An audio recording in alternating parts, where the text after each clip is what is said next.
Magpadayon kita sa paglibot-libot sa mystical island of love, ang Dinagat Island. Suroyo nato ang duha ka mga munisipalidad sa mong isla ug Sayron. Ang mga atraksyon dinhi pinaagi ni ining report.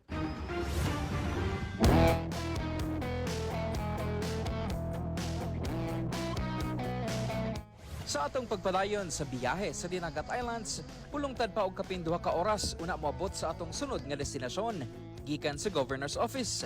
Maong just enjoy the view, ilabi na kung ana ka nakapwesto sa likod sa pick-up. Ang ka-green sa palibot, ang overview sa kadagatan sa Dinagat, ingon man ang matag residente nga inyong maagian. Imo sa makita ang gimina nga mga lugar sa maong probinsya. Sanglit, 1940s pa lang, gisugdan na ang pagmina sa chromite ug nickel dinhi. Sa munisipalidad sa Loreto, Dinagat Islands, nahimutag ang atong destinasyon. Gikan sa ilang municipal hall, dugang 30 minutos pa ang imong kinahanglan ibiyahe. Usa na niini ang tungasunod nga dalan pasaka sa maong lugar. So better hold tight kay dunay lubakon nga bahin sa kadalanan.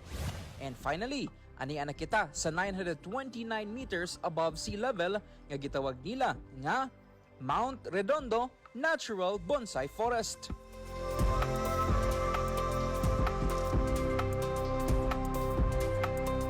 Kini maong ikaduhang pinakadako nga bonsai forest sa nasod Pilipinas, sunod sa bonsai forest nga anaa sa Mount Hamiguitan. Kini yung makita o sa lamang kini sa 20 ka mga species sa bonsai trees nga makita dinhi sa Mount Redondo sa Barangay Santiago, Munisipalidad sa Loreto, Dinagat Islands. Diin naturally kining mga bonsai trees nanubo lang kini og kalit dinhi sa maong area sa Mount Redondo. Diin gituuhan nga ang taas nga content sa mineral sa yuta ni ining maong bundok ang rason nganong nanaghan kini og miabot sa 300 hectares ang kalapdon. Kining imong makita, fully grown trees. Gani daw sama ka sa usa ka higante nga misuroy sa kalasangan. For now, we are working sa atong regulation ordinance sa bonsai forest kay we will have to open na gyud kay di na pud mapugnan mag-open na ta for tourist, and we're working on it nga nanay ordinance nga plastar, and then by next month siguro may ma-approve na ang atong ordinance for entrance fee may makot mi tag 100 pesos per pax, and then mo dawat pud mi mga tour packages. Dinhi sa makita ang Dinagat Tarsier, ingon man ang Dinagat bushy-tailed cloud rat. What's special about the place mao ang view nimo sa kanatibok ang Dinagat Islands. Sanglit kini mao ang highest peak sa maong isla. Grabe, Kamarajao! From the peak of Dinagat, mobalhin ta sa pinakababa nga bahin sa pristine, crystal clear water.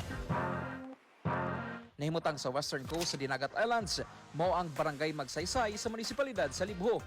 Dinhi, musakay og lansya padulong sa atong sunod nga destinasyon.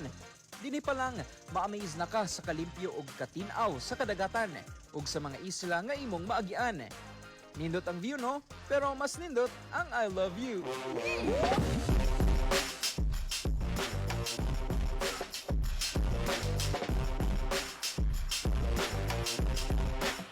Human sa 10 minutos nga biyahe, maabot na ka sa tidal pool kun ang Blue Lagoon nga nahimutang sa Pangabangan Island.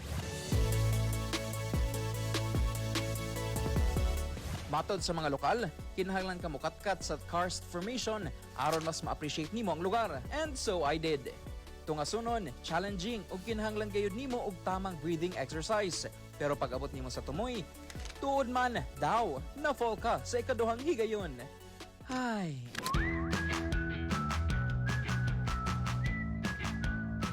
Makita asam ninyo ang Quezas Islet nga ilang gitawag kon mga gagmay nga mga isla nga nagkatag-katag nga dunay resemblance sa chocolate candy.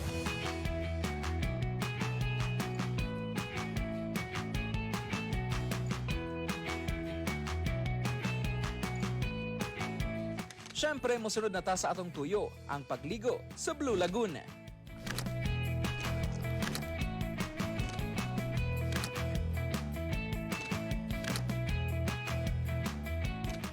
Sa mga walay plano nga maligo, mamahimo ka mong musakay sa balsa. Mano-mano ang pagbira niini maong sigruha nga kugihan ang inyong kauman aron mo makaadto sa tunga sa lagoon. Best time to go here is anytime. Uban syempre ang imong pamilya, higala ug mga minahal sa kinabuhi. Ang Dinagat Island dunay kapin usa ka gatos ka mga tourist destinations, din pulos mga underrated pa o kinahanglan nga diskubrehon pa. Maong panigurado magbalik-balik gajud kami. Hangtod sa sunod nato nga biyahe sa pagpromotar sa kanindot sa Mindanao. Kini si Jason Amisola, amping ug ampo sa kanunay.